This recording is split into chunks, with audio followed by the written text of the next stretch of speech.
think Crawford is way better than Floyd Mayweather. We knew Crawford is a great fighter. The comparison, listen, Crawford Mayweather would have been an amazing fight in their prime. Just like you insert Ray Leonard in there, just like you insert Ray Robinson in there. What a round robin that would have been. He tried. You catch him, he want to catch you back. You know what I mean? You fighting Bud, he's not. Bud's not running from nobody. You know what I mean? Yeah. And that's where I felt that I had the upper hand in our competition. Canelo Alvarez reacted to Terence Crawford accepting Floyd Mayweather's fight offer, saying that Crawford would beat him if they ever fought. He acknowledged that Crawford is currently the better fighter and deserves full credit for all his accomplishments. Canelo described Crawford as an amazing boxer, praising his skill, timing, and precision. He highlighted how Crawford has proven himself in multiple weight classes and believes fans and experts should recognize his greatness. According to Canelo, Crawford has earned respect throughout the sport. I think Crawford is way better than Floyd Mayweather. We knew Crawford is a great fighter, and I did what I supposed to do, right? I tried for every way, and I trained really hard, and he deserved all the credit. No, I try my best tonight, and I just cannot figure out the style. Was it something specific, the movement or his speed or power, or what? Was there something you could put your finger on that gave you the most trouble? Everything. Okay. He have everything. You know what? Sometimes you try and your body cannot go, right? That's my frustration. Maybe I can figure out Crawford, but my body cannot go anymore. So I try it, but my body just not let me go. And you need to accept it. That's it. He's a great fighter. He's a good fighter. He know how to move and everything. Garage Hackett weighed in on Canelo's comments, noting the difference between Canelo's loss to Floyd Mayweather and Crawford's win over Canelo years later. Hackett explained that when Canelo fought Mayweather at 23, he was still developing as a fighter, lacking the experience and refinement he has today. In contrast, Crawford faced Canelo when he was at his peak, already a top champion and a major figure in boxing. Hackett emphasized that this context makes Crawford's victory even more impressive, as he defeated Canelo at the height of his career, not the younger, less experienced version who lost to Mayweather. Heard that what I think is when Floyd beat me, I was 23, I wasn't polished. When Bud beat me, I was the man. I was the man. And he beat me fair and square. He beat me at my game and he beat me at his game. That's why Canelo said that. Do I believe that? It's tough to believe. We're not going to ever see Bud versus Floyd. And it's crazy. It's crazy because I would love to see that fight, but I know we're not going to see it. But I can only take Canelo's word because he's the man that's been in the ring with both of them. But I understand why he said it. I was a kid when I fought Floyd. He wasn't a kid literally, but he was young. He was young. There was a lot he didn't know. There was a lot he didn't understand about boxing that he later on learned and got better. But Bud beat the better version of me, even though it's the ran down version. I'm saying that because it is some wear and tear there with Canelo. I've been saying it the whole time. When a guy got almost 70 fights in current time, with all those big camps he's been doing and all that, trust me, it's some wear and tear there. I'm not making excuses for Canelo. I'm just saying. I do give Bud his credit though for beating Canelo, and Canelo understands I am a better fighter today than I was back then. But that's hard to say because Floyd, you know what I'm saying? I feel like Bud took maybe 20% of what Floyd did and added that to his repertoire for this fight. So that's why I'm saying it's tough to say that. Joe Rogan expressed amazement at Terence Crawford's win over Canelo Alvarez. He highlighted that Crawford moved up 2 full weight classes at age 37, a rare accomplishment in boxing history. Rogan pointed out that few fighters at this stage in their career can step up and beat someone of Canelo's caliber. For Rogan, this was more than just a victory. It was a historic moment that showed Crawford's greatness and cemented his reputation as one of the sport's most remarkable athletes. It's like, you're watching, like, wow, towards the end, towards the final rounds, he really started getting comfortable and really started putting it on him. I'm like, this is amazing. You know, one of those rare, like, that's history, obviously, right? Watching somebody do, you shouldn't be able to do that. You shouldn't be able to fight at that weight for the first time ever. Against one of the greatest, undisputed greatest of all time, fucking, and do what you did. It is beyond, like, my favorite, an outlier. You're beyond an outlier. You're an anomaly. Yeah, something special. And something he's really 30, special. I believe he's 37. Yeah, one of those where you shouldn't be able to do that by any account. By any account. 37, my body was so wrecked. I'm like, fuck you. You know, I can barely go bowling. Paulie Malignaggi offered his take on the ongoing debate about whether Floyd Mayweather or Terence Crawford is the greater fighter. He noted that comparing them will never have a clear answer because they come from different eras with unique challenges. Malignaggi said it's an interesting discussion for fans and analysts, but ultimately endless. He acknowledged Floyd's flawless record and legendary career, while also recognizing Crawford's success in multiple divisions and victories over elite opponents. For Malignaggi, the debate itself is part of what makes boxing exciting, even without a definitive conclusion. Tough 154 pounders and it was in a young Canelo and a very tough Cotto who was punching very hard from 40 to 54. You know, remember Cotto had knocked out Delvin Rodriguez at 54. He'd still done some damage at 54, and I thought won a title at 60. Yeah, and I thought he knocked out Martinez at 60, and I thought he gave Mayweather a pretty good fight at 54. I don't know. I can't say I disagree or agree. I just think that Mayweather, because it's so far away, so long ago, you know, and people sort of start to underestimate the things he did. You know, people talk about Canelo takes his repertoire from the Mayweather repertoire. No, he doesn't. Mayweather fought ex-champions. This guy's fighting guys who will never even smell, may never smell a belt in their life, and he was fighting them. So, you know, Mayweather, even if you're saying, he didn't fight the very best, he still fought champions and ex-champions, even at 47, even at 54. Timothy Bradley shared a bold opinion, suggesting that Terence Crawford has the tools to defeat Floyd Mayweather as well. He explained that Crawford combines intelligence, adaptability, power, and technique in a way that could counter Floyd's legendary defense. Bradley argued that Crawford's ability to adjust mid-fight and his precise timing would make him a difficult challenge even for Mayweather in his prime. Bradley's comments reflect his admiration for Crawford and his belief that Crawford deserves to be included among the greatest boxers of all time. In his view, Crawford is not just talented. He has everything needed to compete with the most untouchable fighters. To go. Oh, absolutely. But Terence Crawford will whoop his ass. He would beat Floyd Mayweather. I'm telling you right now, he will beat Floyd Mayweather too. He will beat him too. He got everything it takes to beat Floyd. Floyd struggled in the first half against Zab Judah. Zab Judah, a damn terrific fighter. Terrific fighter, but he ain't no damn Terence Crawford. Especially from the southpaw position. Floyd didn't like fighting southpaws. Floyd reached with that right hand. You think he's gonna reach against one of the best back foot counterpunchers in the game? He gonna reach with that right hand against Crawford? He gonna get slept reaching with that backhand the way he reaches with that. That level change backhand he throws too? Man, that pull jab he does too, that ain't gonna work. That is not gonna work. Floyd got a 72-inch reach. Yeah, he had quickness, fast reflexes. However, Crawford got all of that too. He got all of that too. And he got a 75-inch reach. Great counterpuncher.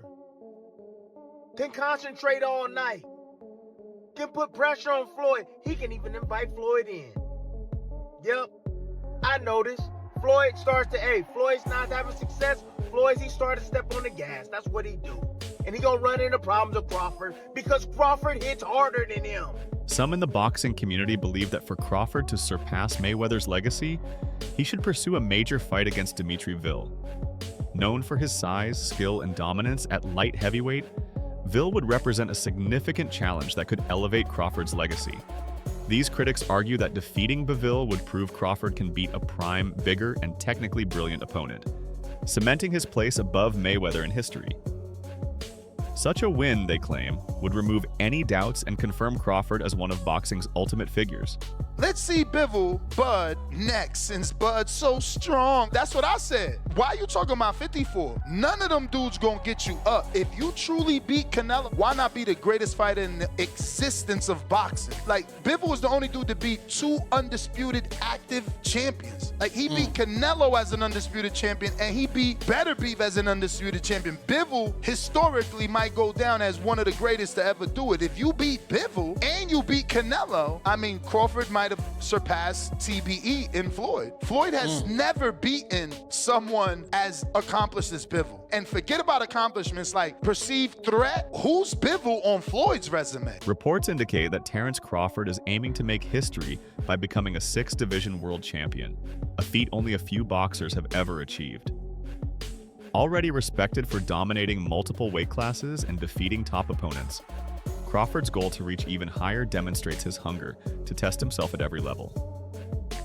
Fans are especially excited by the possibility of him moving into middleweight, the 160-pound division, where he would face naturally bigger and stronger fighters. And Terence Crawford and his team stated that if he does stay in the sport of boxing and he does move down, he's not going to drop down below 160. And so it's being reported that Terence Crawford wants to become a 6-division champion. And a guy that he had his sights set on is now calling him out aggressively and daring him to come down and fight him. And that's Genovic, who is seen to be the best 160-pounder in the world. And he's the unified IBF and WBO 160 middleweight world champion. The middleweight division, 160, is a glamour division. There's the top 3 glamour divisions in the sport of boxing is welterweight, 147. Terence Crawford knocked out every opponent he faced at welterweight and became undisputed there. Janik Alam-Connolly stepped forward with a direct challenge to Crawford, daring him to face him at middleweight. Janik, an undefeated champion with a rising reputation, sees this as a chance for a career-defining fight against one of the best boxers of this era. For Crawford, accepting such a fight would be both a legacy move and an opportunity to prove his dominance in another weight class. Even the possibility of this matchup has sparked debate among fans and analysts, making Crawford's future path one of the most closely watched stories in boxing. He faced at welterweight and became undisputed there. The next glamour division is middleweight, 160, that Marvin Hagler, made famous, many middleweights, Sugar Ray Robinson. It's a glamour division, right? Sugar Ray Leonard moved up there, Tommy Hearns, that's a glamour division. And obviously, the division that carries the sport of boxing when it's on top is the heavyweight division. Then you can make a case for the lightweight division, so on and so forth, right? I would say the lightweight division is number 4. So Terence Crawford became a champion at lightweight, right? So with that said, you have Genovic, who's seen as the best fighter there. He's the IBF WBO champion. At lightweight, Genovic is considered one of the top fighters, holding both the IBF and WBO titles. Analysts have compared this to the story of Miguel Silky Smooth Gonzalez, the last man to defeat Terence Crawford in amateur boxing. They note that beating Crawford today would require exceptional preparation and skill, similar to facing Floyd Mayweather at his peak. Crawford has become one of the most complete fighters, combining defensive sharpness with offensive precision. Like Mayweather in his prime, Crawford's style frustrates opponents, forcing them to train endlessly just to have a chance. Terence Crawford, what did you do to actually get a win over him? I agree with Augie. With what he said about Floyd, I'm going to say about Crawford. You got to punch with Crawford. You got to counter Crawford and punch with Crawford. You gotta bang the body with Crawford. You gotta stay on top of Crawford. You know what I mean? Fight him in that phone booth if you can. As I remember, that's exactly what I did. Crawford, he switches and all that. I don't get that. I don't get out my hookup with all the switching he does. But what tripped me out was he got low in the ring. Like, he kind of cut his height down. I had a field day with that. He should have stayed tall. You know, he cut his height down, and you know, I stayed in his chest. You know, and you gotta counter Crawford. You gotta fight Crawford. And what I always thought about Crawford was he's easily taken out his hookup. I thought, you know, maybe he fought his fight. I thought he fought my fight. Yeah, I was gonna say I think he grew out of getting out of his hookup. I think because, I think he learned how to just kind of adjust and do what needed to be done more so. Break that down for us, guys. What do you guys mean the hookup? Break that down for us. So yeah, you know what? Getting caught up in a war? I'll go ahead, Miguel. Like break down Bud getting caught out of his hookup. Well, you know, with Bud, I thought, you know, but you can easily get Bud to fight you. Back in the day. Yeah. And you know, Gamboa, you know, showed parts of that. You know, and Bud, all his fights, Bud fights you. Yeah. Bud gets, you know what I mean? Every fight I see Bud fighting, even still to this day, but I totally understand what Sean's saying. For sure. Bud's the truth. But when I see Bud fighting, you catch him, he wanna catch you back. Mm-hmm. You know what I mean? You fighting Bud, Bud's not running from nobody. You know what I mean? Yeah. And that's where I felt that I had the upper hand in our competition. Brian Bomac McIntyre, Crawford's longtime trainer, shared his thoughts on the win over Canelo Alvarez. He described the fight as smooth for Crawford, praising how well prepared they were for every situation. Bomac also addressed critics who questioned Crawford's career choices, pointing out that many fans and analysts constantly suggest potential opponents. When Crawford doesn't fight them, some claim he is avoiding challenges. Bomac dismissed this, saying Crawford is simply following his own path and building his legacy through consistent success in the ring, not by fulfilling public expectations. Absolutely, but they're probably thinking the way we were all thinking that just because of the weight he should be okay because he's the naturally bigger man. But someone like Crawford, obviously, who's done what he's done, you have to be on the top of your game. And I felt with Canelo, it was probably too many single shots that he was throwing, but he wasn't throwing the usual singles and backing it up because he was getting counted. And he wasn't allowed to. Yeah, it wasn't just that Canelo was bad is what I'm trying to get at. Crawford was absolutely sensational on the night and the deserved winner and one of the best. Because the other side of the argument would be that they actually thought they might be getting Crawford at the right time because he hadn't fought for a while and had some particular surgery. I mean, did it go, as I said to you at the top of the show, Bomac, I mean, I watched you in the corner and I thought it was a exercise in how a corner should be conducted in terms of the communication, the coherency of it, and the discipline behind who spoke, when they spoke, what they said, and what needed to be heard. Did the fight go exactly as you had mapped out in your mind and what you thought would manifest itself? Is this your last fight? You know, which really annoyed me with Max Kellerman going in and making that the stop part of his questions. Do you think, Bomac, that he gets the recognition and the appreciation that his achievements merit? Definitely not. Definitely not. Why do you think that is? I think because of the simple fact that Terrence is his own man. You know, he knows the path that he wants to go. And some of the boxing critics or some of the boxing people around boxing figure he should go this route or he should go that route. When he didn't go that route, he went this route. He's ducking the other middleweights. I mean, the other welterweight. So he's ducking the 140-pounder. No, he's not ducking them. He's just not available. Well, he should have went this way. I didn't want to go that way. I wanted to go this way because that's the way I wanted to go. Tony Jeffrey reflected on what made Floyd Mayweather untouchable in his era. He explained that Mayweather's greatness came not just from his defense, but also his footwork, timing, and ability to outmaneuver opponents. Floyd's movement was nearly flawless, frustrating even the best fighters. Jeffrey also reminded fans that Mayweather faced and defeated a series of legends, further proving his skill. While Crawford's accomplishments are extraordinary, Jeffrey emphasized that Mayweather's career remains one of the most decorated and technically remarkable in boxing history.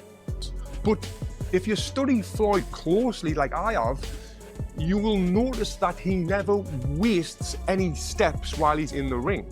he will pivot just enough to take away the angle from the person in front of him. Then he will reset in the center of the ring, and his movement and his footwork was just perfect. And it was his feet that made him control every single fight, putting him in the perfect position to defend punches, then that small little sidestep either way to put him into the position to be able to land punches back. And he would also use his front foot to apply pressure with them small little steps, waiting for that moment to land them punches. And if you train boxing, you should be constantly working on the specific footwork things that you need to work on, because you might agree with me, but without good feet, nothing else matters. That's it for today's video. Stay tuned, and we'll see you next time.